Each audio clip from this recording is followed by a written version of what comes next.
Mheshimiwa Spika,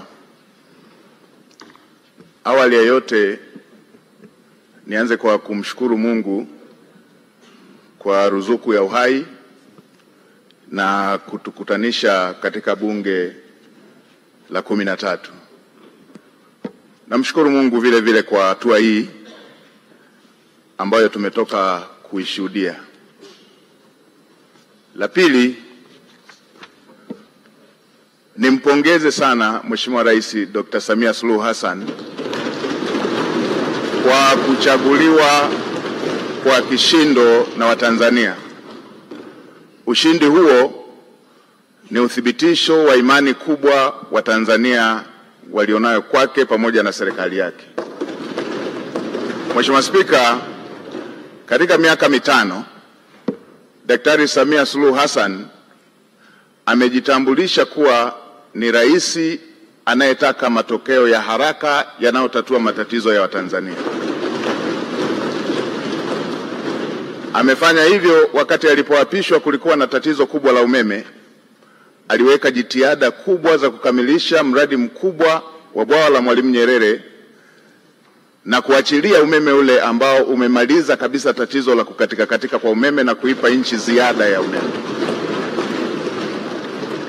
Alipoingia madarakani kulikuwa na tatizo la vifo vya kina mama wajawazito pamoja na watoto kutokana na upungufu wa hospitali na vituo vya afya. Katika kipindi kifupi amejenga zaidi ya hospitali 119 za wilaya, zaidi ya vituo vya afya 649 katika kata mbalimbali na zaidi ya zahanati 2800 kwa nchi nzima.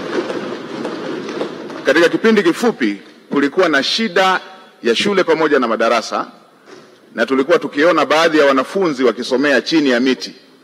Katika kipindi kifupi amejenga shule mpya zaidi ya 2700 za msingi na amejenga zaidi ya shule 1300 za sekondari na madarasa zaidi ya 1097. Hivyo hivyo katika sekta zingine ikiwemo kununua CT scan hospitali zote za mikoa, MRI kwenye hospitali zote za kanda, pamoja na kununua mitambo ya kuchimbia maji kwenye kila mkoa na kila ukanda. Hiki ndicho kilichowafanya Watanzania wamchague kwa wingi na nimetaja tu kwa uchache. Mheshimiwa Spika, nitumie fursa hii kumshukuru sana Mheshimiwa Rais kwa imani hii kubwa. Natambua imani hii si kubwa tu kwake, bali ni dhamana kubwa kwa Watanzania kwa kunipendekeza katika bunge lako tukufu kushika nafasi ya Waziri Mkuu wa Jamhuri ya Muungano wa Tanzania. Natambua uzito wa majukumu haya pamoja na matarajio yake pamoja na matarajio ya Watanzania. Nitafanya kazi kwa bidii, kwa uaminifu na jitihada kubwa kuweza kukidhi matarajio hayo. Mheshimiwa Spika, nitumie fursa hii pia kumpongeza Dr. Emmanuel Nchimbi kwa kuaminiwa na kuchaguliwa na Watanzania kuwa makamu wa rais. Tuna imani na utendaji wake na tunaamini kwamba atamsaidia Mheshimiwa Rais katika kutekeleza majukumu yake. Mheshimiwa Spika, nimpongeze pia Dr. Hussein Mwinyi kwa kuchaguliwa na kuaminiwa kuwa rais wa Zanzibar. Ushindi wake ni ishara na uthibitisho wa kazi kubwa alizofanya za kuwaletea maendeleo wa Zanzibari. Namtakia kila laheri katika utumishi wake mpya. Mheshimiwa Spika, nitumie fursa hii kumpongeza mwanasheria mkuu wa serikali.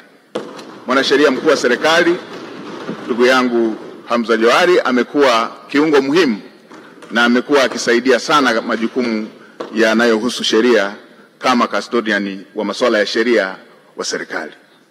Mheshimiwa Spika, nitumie fursa hii kukupongeza wewe mwenyewe kwa kuchaguliwa kwa kishindo kuwa spika wa Bunge la Jamhuri ya Muungano wa Tanzania, bunge la 13.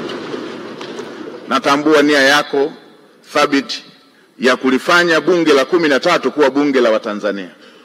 Niahidi kwa niaba ya serikali tutatoa ushirikiano wa dhati kuweza kuhakikisha kwamba unatimiza malengo yako hayo ya kulifanya bunge la 13 kuwa bunge la Watanzania. Mheshimiwa Spika, nitumie fursa hii pia kumpongeza Dr. Philip Mpango, makamu wa rais mstaafu, kwa kazi kubwa aliyoifanya ya kumsaidia Mheshimiwa Rais. Tutamkumbuka kwa unyenyekevu wake, kwa maono yake na usaidizi wake uliojaa utii. Dr. Mpango amefanya kazi yake kwa uthabiti mkubwa. Nitumie fursa hii pia kumpongeza Mheshimiwa Kassim Majaliwa, waziri mkuu mstaafu.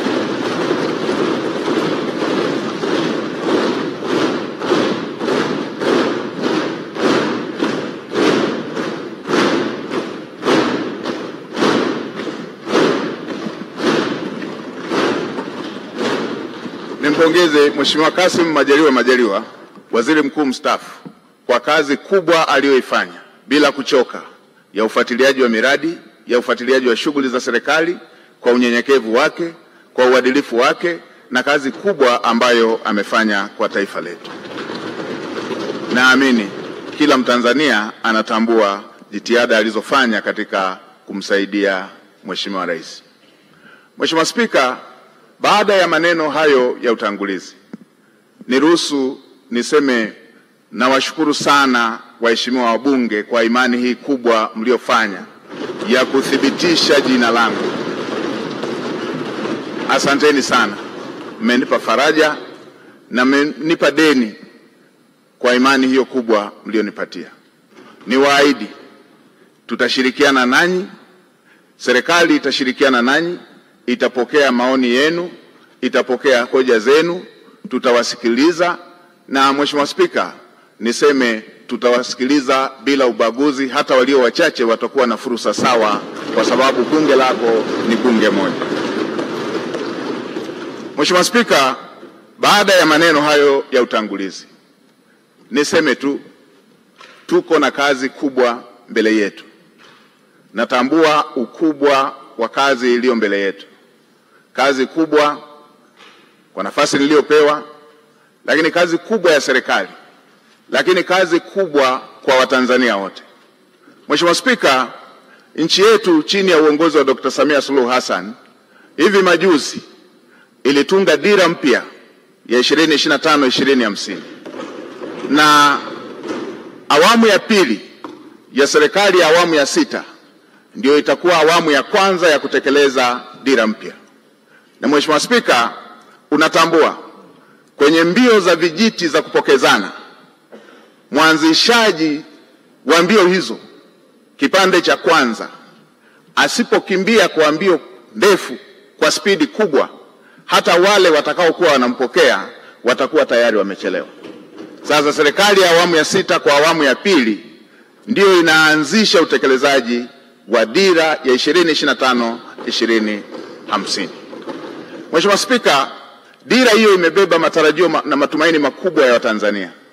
Dira hiyo imebeba matumaini makubwa ya vijana ambao ndio hasa walengwa wa dira hiyo.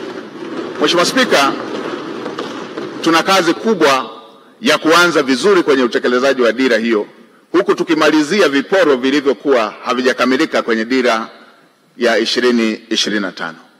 Mheshimiwa Spika, natambua pia ilani ya uchaguzi ya CCM ambayo imejumuisha masuala yote ambayo ni kero kwa Watanzania katika maeneo mbalimbali. Na nilikuwa nafuatilia hata kampeni za uchaguzi, na ninyi waheshimiwa wabunge, kila eneo mlikuwa mkijiaziliza yale ambayo yapo kwenye ilani, ambayo ni mahitaji ya Watanzania katika maeneo yenu. Ilani hiyo imebeba matumaini makubwa ya Tanzania, na hasa kwa kuzingatia kwamba Dr. Samia Suluhu Hassan amejitambulisha kuwa ni rais wa matokeo, rais wa matokeo ya haraka, rais anayetatua matatizo ya Watanzania. Kwenye maeneo ambayo amepokea vijiji vikiwa havijapata umeme, ndani ya muda mfupi alimalizia vijiji vyote vikapata umeme. Watanzania wanatarajia takriban vitongoji 28,000 ambavyo havijapata umeme sasa vikapata umeme. Hayo ni mambo makubwa ambayo yanasubiriwa na Watanzania katika kipindi hiki kinachofuata. Si hivyo tu, Mheshimiwa Rais ametoa ahadi kupitia ilani ya uchaguzi kushughulikia tatizo la ajira kwa vijana, takriban kutengeneza ajira zisizopungua milioni 8 kwa ajili ya vijana wa Kitanzania. Hii ni kazi kubwa ambayo tutafanyia uratibu, usimamizi kuweza kuhakikisha kwamba ndoto ya Mheshimiwa Rais ya Watanzania wa vijana wetu kupata ajira inatimia. Tutaratibu mpango mkakati ndani ya serikali na kushirikisha sekta binafsi kuweza kuhakikisha kwamba dira hiyo ya Mheshimiwa Rais ya kutengeneza ajira zisizopungua milioni 8 inakwenda kutimia. Mheshimiwa Spika, pamoja na Tanzania kuwa nchi tajiri, bado tuna asilimia isiyopungua 8 ya Watanzania, asilimia 8 ya Watanzania wanaoishi katika umaskini wa kupindukia. Tuna takribani asilimia 26 ya Watanzania wanaoishi kwenye umaskini wa kipato.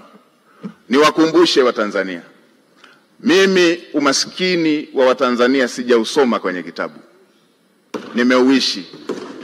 Na Mheshimiwa Spika, katika maisha yangu haya, katika umri wangu huu, miaka takribani 32 nimeishi katika maisha hayo ya umaskini. Nimeishi katika maisha ambayo, kwa wale wanaokumbuka, kule vijijini mama zetu, dada zetu wakivaa gauni huwa wanajifunga nguo kiunoni. Ile nguo anayojifunga dada yangu, ile nguo anayojifunga shemeji yangu ndio ilikuwa nguo yangu ya kujifunika. Kwa hiyo kabla hajamaliza shughuli zake za kila siku, silali mpaka akalale ili nipate shuka ya kujifunika. Na asubuhi kabla hajaanza kazi lazima niamke ili ile nguo niliyojifunika ndio yeye iwe nguo ya kujifunga ili aweze kuanza majukumu yake. Ninatambua mazingira ya kulala, unaenda kuchunga, ukirudi nyumba nzima inavuja, na utakapolala inabidi ujifunike ile ngozi ili matone yale yanayoendelea kuvuja angalau yatue kwenye ngozi. Na yatambua maisha hayo. Natambua mnaenda kula pamoja na watoto wote rika mbalimbali, mko takriban 20 kwenye chungu kimoja cha mboga, chungu kimoja cha sahani moja ya ugali. Inabidi utangulize kuanza kula ugali mwingine bila mboga, kwa sababu ukisubiria mikono ya kwenye mboga iishe ndio na chakula kitakuwa kimeisha. Na natambua matatizo haya ya ajira ambayo Mheshimiwa Rais anayaongelea. Natambua maumivu ya kusoma kwa shida na ukasubiria ajira ukiwa umekosa.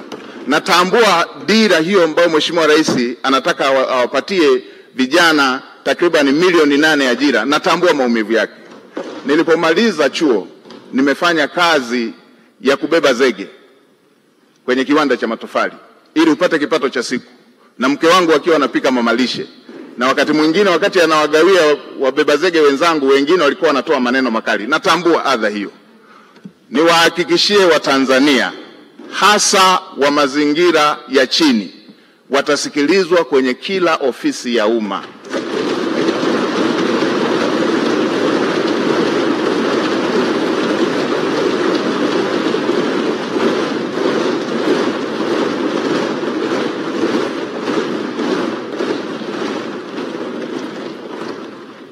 Kila aliye Mtanzania, hii nchi ni yake.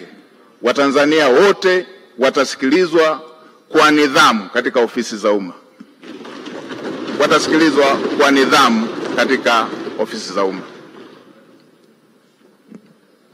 Watanzania watafikisha kero zao, na watumishi wa umma watakwenda kwenye makazi, kwenye maeneo ya Watanzania kutatua kero za Watanzania.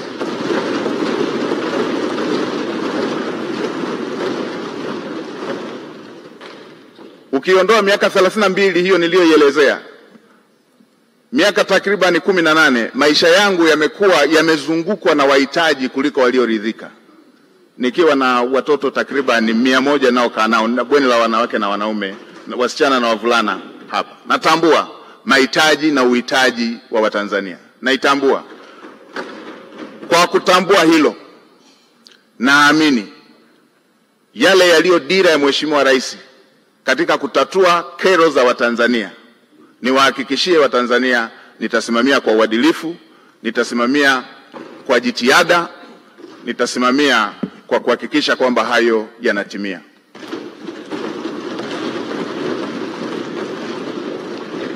Kwa kuzingatia kazi kubwa hiyo iliyoko mbele yetu niliyoisema, kwa kuzingatia kazi kubwa iliyoko mbele yetu niliyoisema, watumishi wa umma na Watanzania sote tuwe tayari. Lazima tuende kwa gia ya kupandia mlima.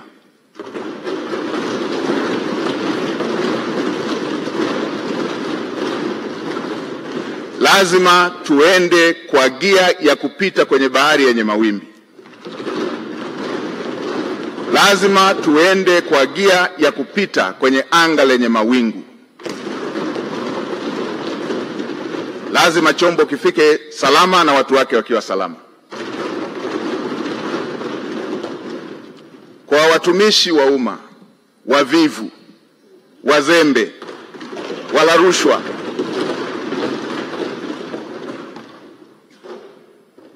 na wenye lugha mbaya kwa Watanzania, tuwe tayari. Wavivu wote, wazembe wote ndani ya ofisi za umma, nitakuja na fiekeo na rato. Lazima maono ya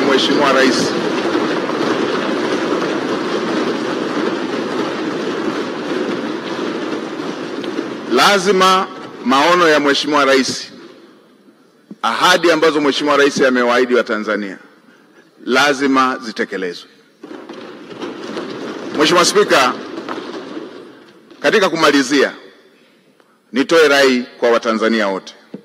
Haya yote ambayo tunayaongea, yale yote yaliyoongelewa kwenye dira, yale yote yaliyoongelewa kwenye ilani ya uchaguzi, yale yote tulio na matamanio nayo, yale yote yaliyo ahadi ya Mheshimiwa Rais pamoja na makamu wa rais, yale yote yaliyo ahadi zenu waheshimiwa wabunge, yatatimia tu kama tutaendelea kumtanguliza Mungu katika mambo yetu kama taifa, na kama taifa letu litakuwa na amani, kama taifa letu litakuwa taifa lenye amani. Yatatimia tu kama tutaendelea kumtanguliza Mungu katika mambo yetu kama taifa, na kama taifa lina hali ya amani. Bila amani, yote tunayotamani, yote tunayotarajia, yote tulioahidiwa, yote viongozi walioahidi, yote yaliyoko kwenye dira, yote yaliyoko kwenye ilani hayawezi kufikiwa. Nitoe rai kwa Watanzania wote, tuwe na wajibu wa kuhakikisha kwamba nchi yetu ni ya amani. Tumtangulize Mungu hata kwa yale tunayoona ni magumu, ili tuweze kuhakikisha kwamba Mungu anatusaidia kupata ufumbuzi wake, kwa sababu kwake yote ni mepesi. Mheshimiwa Spika, katika kumalizia, nishukuru familia yangu, wamesimama nami mara zote, mke wangu Neema pamoja na watoto. Niwashukuru wananchi wa jimbo la Iramba, niwashukuru sana wananchi wa jimbo la Iramba, kwa sababu pasipo wao kunichagua nisingepata sifa leo ya kupendekezwa kuwa waziri mkuu. Asanteni sana wana Iramba, asanteni sana Watanzania wote. Mheshimiwa Spika, nakushukuru kwa mara nyingine. Asante sana kwa kunipa nafasi.